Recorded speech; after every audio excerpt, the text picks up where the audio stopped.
everyone. Welcome to the morning show. We're coming to you today on WJOPLP Newburyport at FM 96.3 on Channel 9, and we'll also be available on Newburyport Community Media's YouTube channel at ncmhub.org. I'm your host, Mary Jacobsen, and today I'm delighted to welcome Erika McAvoy. She's the first ever executive director of the John Greenleaf Whittier Home and Museum in Amesbury, and also board president Ann Ferguson. So first of all, welcome and thank you both so much for taking time to visit the morning show today to fill in some of the gaps in our knowledge of the life and legacy of Whittier. Thank you for having us. Oh, it's my pleasure. Well, you know, I was an English major, and so I knew Snowbound, as everyone does. And that was pretty much all I knew about John Greenleaf Whittier, that he was a famous part of the canon of great American poets. But he was also a courageous and active abolitionist. And this important aspect of his legacy is too little known, but I think that it can serve us well during our current historical area when I think we all need and would very much benefit from examples of people who spoke out, took action, and served the cause of freedom and justice, even when it can be risky to do so. So I'm very glad to have you both on the show to fill in that gap in our knowledge of Whittier's life and legacy. But before we get into that, please first tell us about the organization that you both represent and work for, the Whittier Home and Museum, a National Historic Landmark. What is its importance? What's its importance in Whittier's life, and how does it function? What's its mission today? Sure. You want me to tackle this? Yeah. Okay. Well, the Whittier Home and Museum was Whittier's home. He wasn't born there. He was born in Haverhill, and that's still a museum. That's the Whittier birthplace in Haverhill, and so he bought this house in 1836 was it? Yeah. So he was in his late 20s, I guess, when he purchased the house, and his mother and his sister both lived there with him at certain times. The house itself was built in the very early 1800s, so it's an older home, and it looked a lot different when it was first built than it does today. It's been added on and changed. Yeah. We have a picture that we can show also while you're talking about okay this.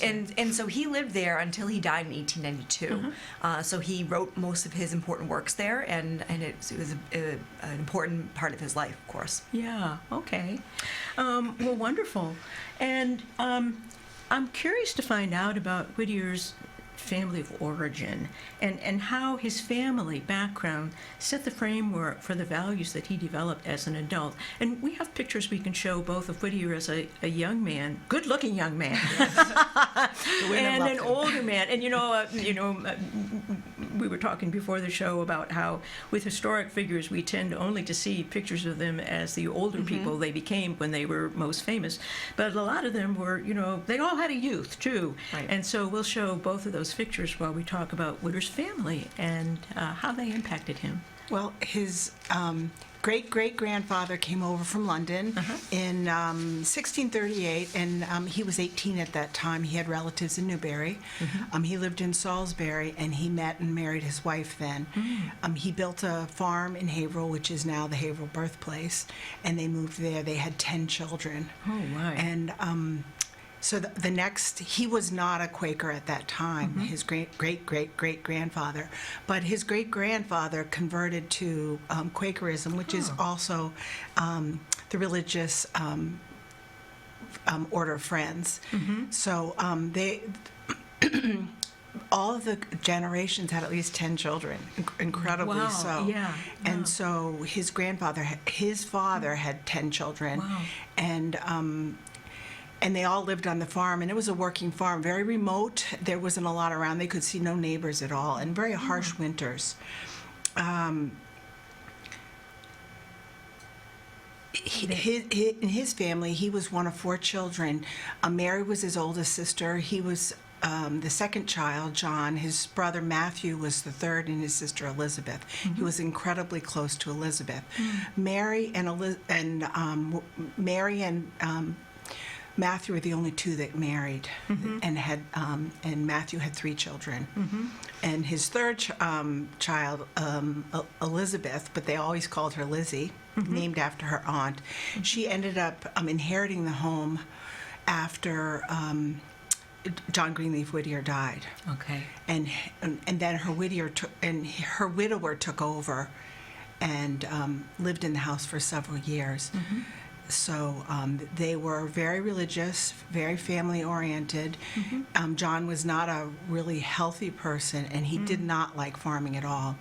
They went to school 12 weeks a year, and during the winter. During the summer was all farming. And they were a very close family, very religious. They came to Amesbury on Sundays to go to Quaker meeting.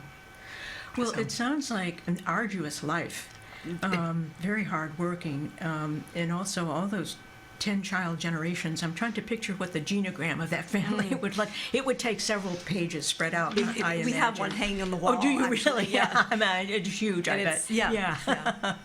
And those Whittiers are all over the country, and they call on a regular basis. Oh, no kidding. Well, Yes. of course they would. Yeah. Well, you mentioned the Quakerism, and so let's talk about his Quaker faith and beliefs and how those impacted his becoming an activist as an abolitionist. Well, the Religious Society of Friends believes that every person has an inner light inside of them, and that they can speak directly to God, which is very different than a lot of different religions. They feel that you need to have a priest or some intermediary. Yeah. But they believe that you don't necessarily need that, and also no rituals. There's not a specific ceremony. They have very strong beliefs, and some of their beliefs have to do with peace, no war. That was very important to John Greenleaf Whittier. He did not want to establish abolition with a war. Integrity, sympathy, and community. Those were all really, really important to him. And throughout his life, that was important. His family, his mother, whenever he traveled, he brought the portrait of his mother with him. That's how important his mother was to him. His mother's name was Abigail. And was important in his anti-slavery work is his belief. Yeah.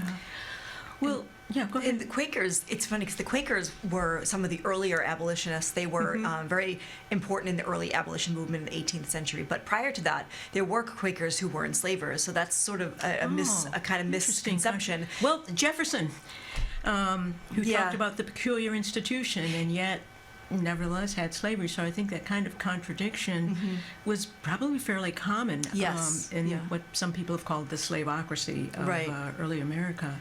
Right, and so, but despite early Quakers some being enslavers, they were responsible for the early sort of movement of abolition. So by the time Whittier's life, by Whittier's time, Quakers were generally abolitionists and certainly pacifists.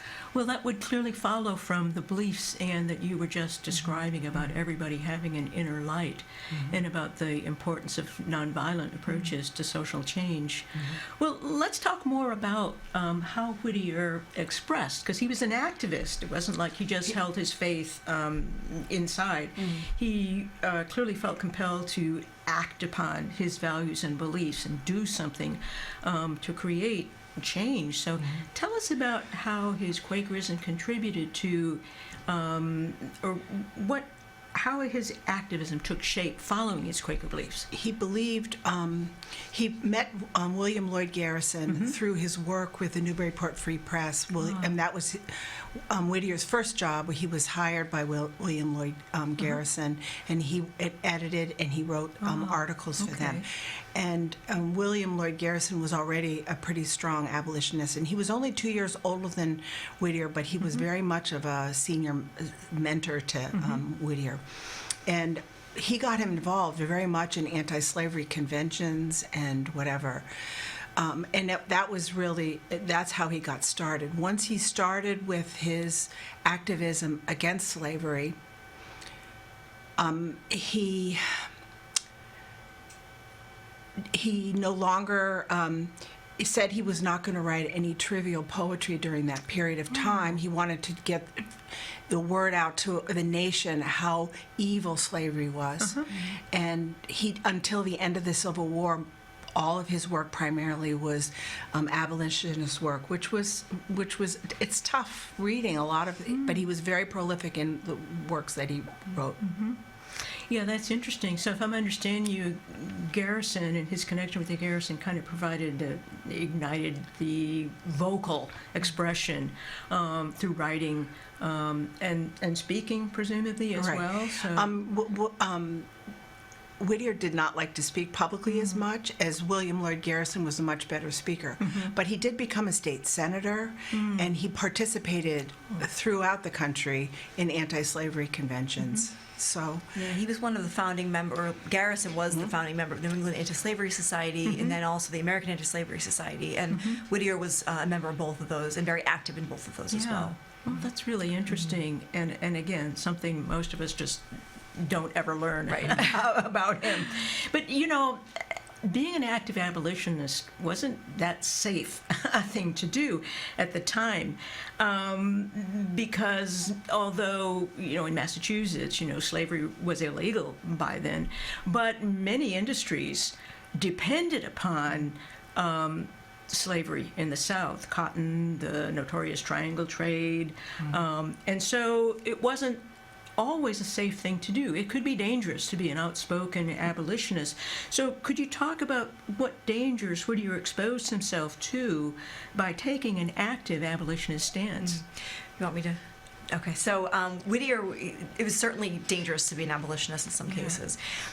Garrison himself was assaulted in Boston after giving a talk, an anti-slavery talk, and I believe that, I'm not quite familiar with the story, but I believe that Whittier also was chased through the city of Boston, as well as his sister Elizabeth, who was herself an abolitionist in her own right. So she experienced some of that insecurity as well. But then there's also the case of the Pennsylvania Hall in Philadelphia, which was the American Anti-Slavery Society's new building that they built, and they were having their annual convention there, and within a few days it was burned down by an anti-abolitionist mob. And Whittier actually, during that raid, during that attack, he pretended he was one of the mob, part of the mob, and went into his office there to gather his papers while he was hearing, "Hang Whittier," being shouted. So there certainly was danger to that. And like you said, slavery was such an integral part of the economy in the U.S. and not just in the South. It was the South's export, but the North relied on cotton, and so did England, the manufacturing in England. So a lot of people had a lot to lose if slavery was abolished, and so this was something that ran very deep in the psyche of people at the time. People felt very insecure over the idea of the loss of enslaved labor. Yeah, I mean, it would have meant an enormous change. I mean, a necessary change, but an enormous change in a lot of people's livelihoods. And that kind of fear, I think, is often the precursor to the kind of danger and violence that you were just describing.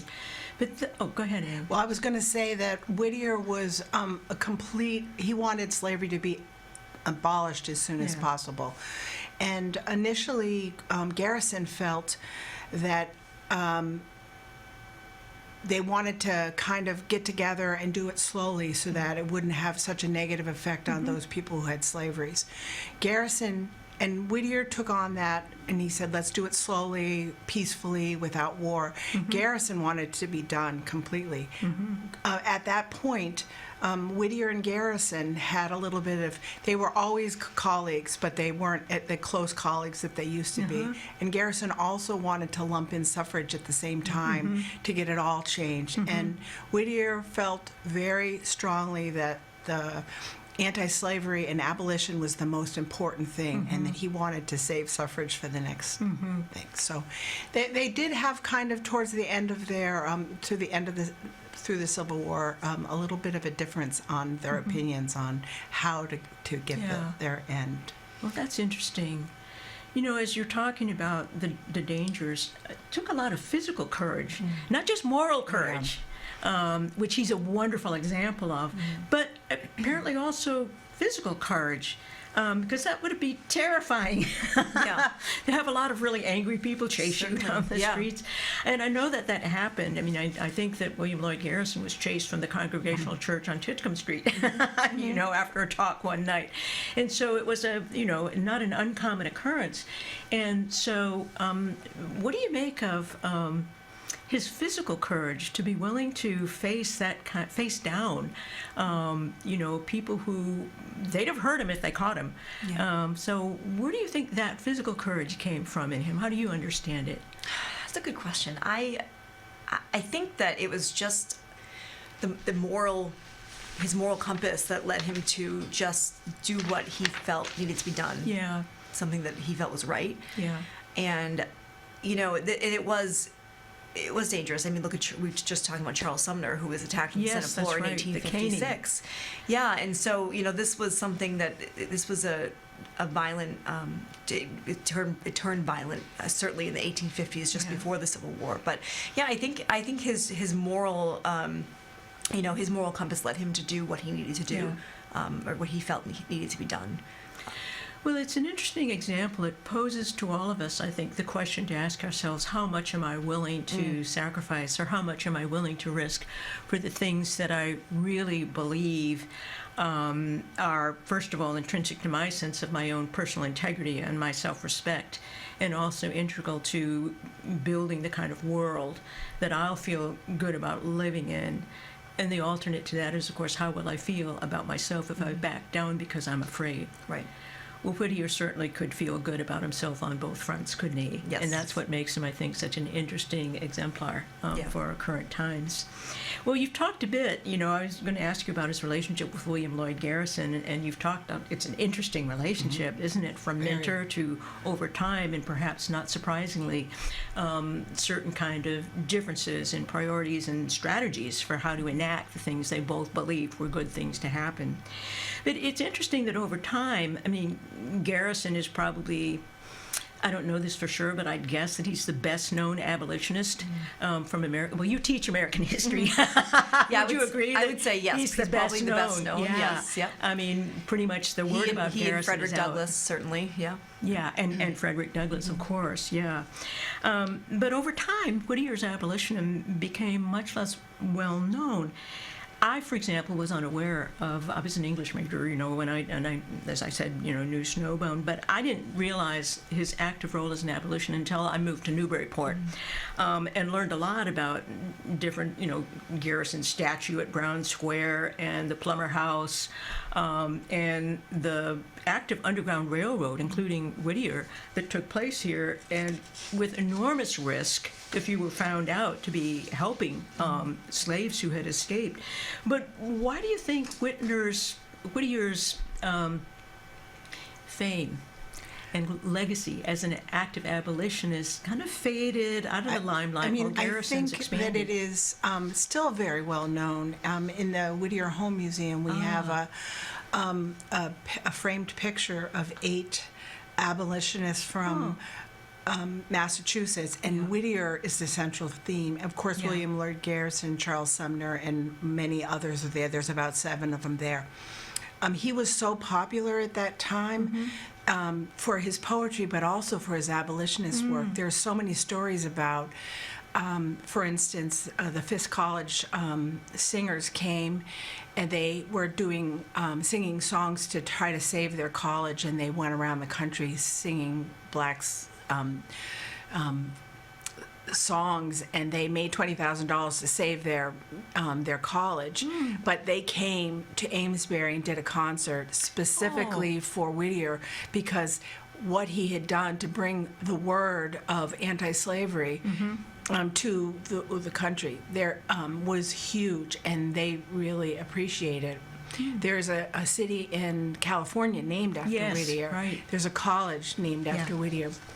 So he is really well known. In the 10 years that I've been involved with the Whittier Home, I've had people from Ireland, from England, from Japan. People still really understand him, and not just for his poetry, but for how important his abolitionist work was. Well, after the Civil War, he changed and decided he was going to do different type of poetry. And so people remember that too. They were thrilled to have the change in the type of poetry that he wrote. It was no longer abolitionist poetry. It was feel-good poetry, poetry about, the Merrimack Valley, about pastoral scenes, and about just regular family life. So maybe it's a function of how one was taught American history. That's correct. And I'm guessing that probably African American history attends more, perhaps in general, to active abolitionists. Perhaps like I went to high school and college in Virginia, and our textbooks are some of the ones cited in the 1619 Project, and not in a good way. Yeah. So maybe, and also being an English major rather than a history major. So I'm really glad, and it's interesting. I'm glad the Fisk College people got the money. And they appreciated everything that Yeah. Whittier and all of the abolitionists did. I grew up in Absolutely. Virginia too, and Oh, did you? moving here, I've learned, wow, this is kind of different than what I learned down Yeah, there. it's you know? so different. And I think speaking of Whittier's legacy as an abolitionist versus a poet and a poet, a lot of his big poetry, like Snowbound and others, came about after the Civil War Yeah. when he was an older man.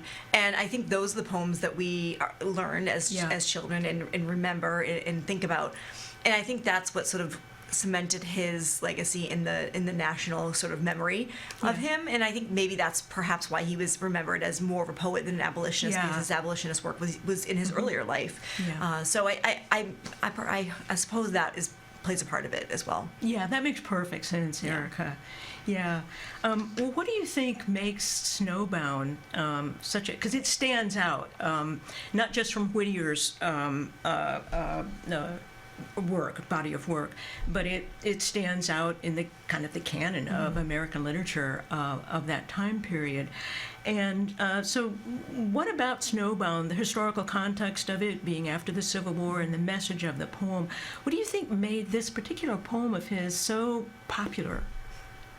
Well, I think, I was rereading it last night a little bit. Well, I shouldn't say, I was listening to it on YouTube. Thank you, YouTube, for that. It's a long one. It's a long poem. Yeah, it is. And as I was listening to it, I was thinking, I was imagining these scenes of a snowstorm and thinking back Yeah. to my own childhood, and it brought back memories for me, even though Yeah. I was not brought up in the 1800s. But I think that at the time he wrote it, it was such a major time of change for everyone, and the world was industrializing, and society was changing in almost every way. And I think that his poem Snowbound brought back a sense of nostalgia and a sense of sort of longing for a simpler time. Yeah. That it brought people back to those moments earlier in life and earlier in the country's history in a simpler time. And I think that it was a welcome memory for people at that immense time of change. And a break from all the tumult Right. of the Civil War. Right, of course. And all the divisiveness of it. Yeah, I was rereading it too. I didn't think I should have, because poetry is meant to be read. Yes, And exactly, it is a yeah. very long poem. Yeah. But what struck me was, I grew up in Michigan where we had a lot of snow. And there's something timeless about the way he describes winter, and both the hardships of winter, but also the aesthetic delights, and also the pleasure of being inside Yeah. a hearth, or Right. while it's snowing outside. So there's something kind of timeless about the poem as well.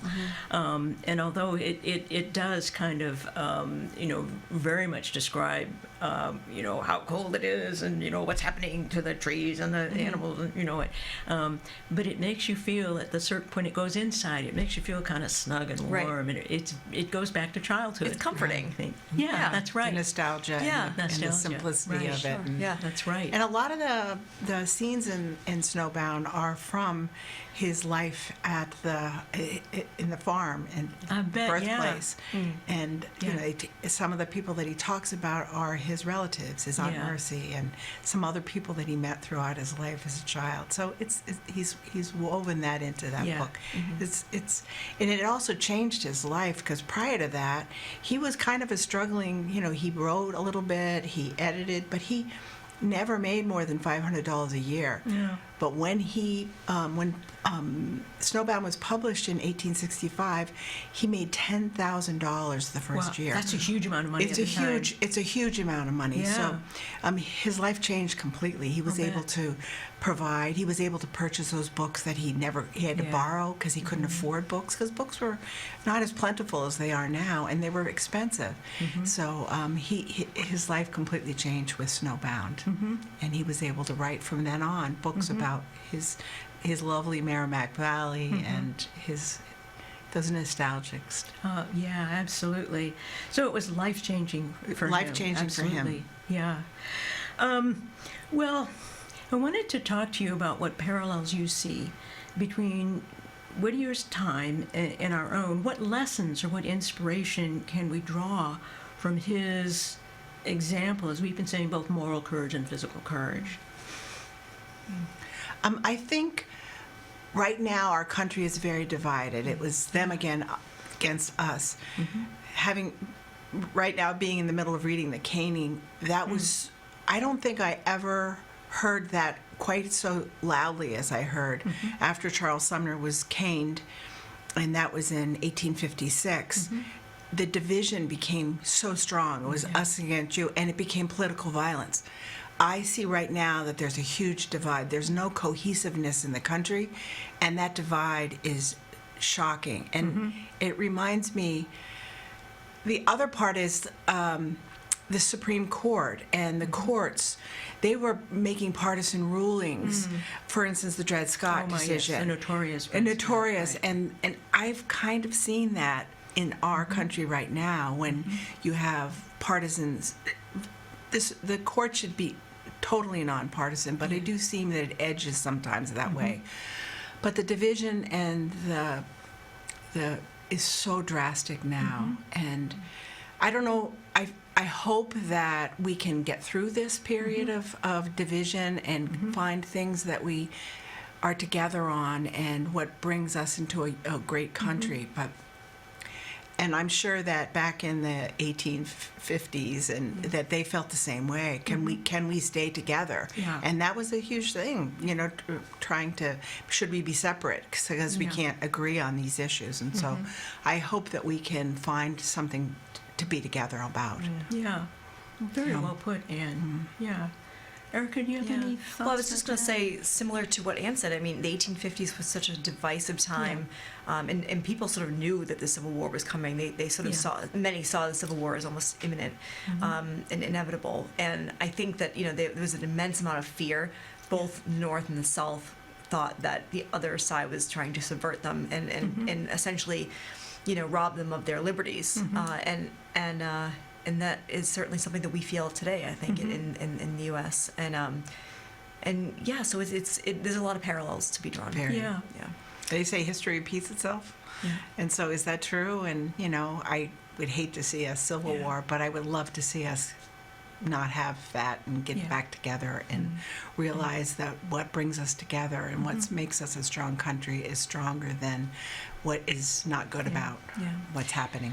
And another thing they talked about at the time was, going back to the foundational principles of the United States and the Constitution. And, the founding fathers are there's a lot of paradox there. There's a lot of paradox with, Jefferson comes to mind, of course, with, the writing of the Declaration of Independence, and that all men are created equal, yet he was an enslaver.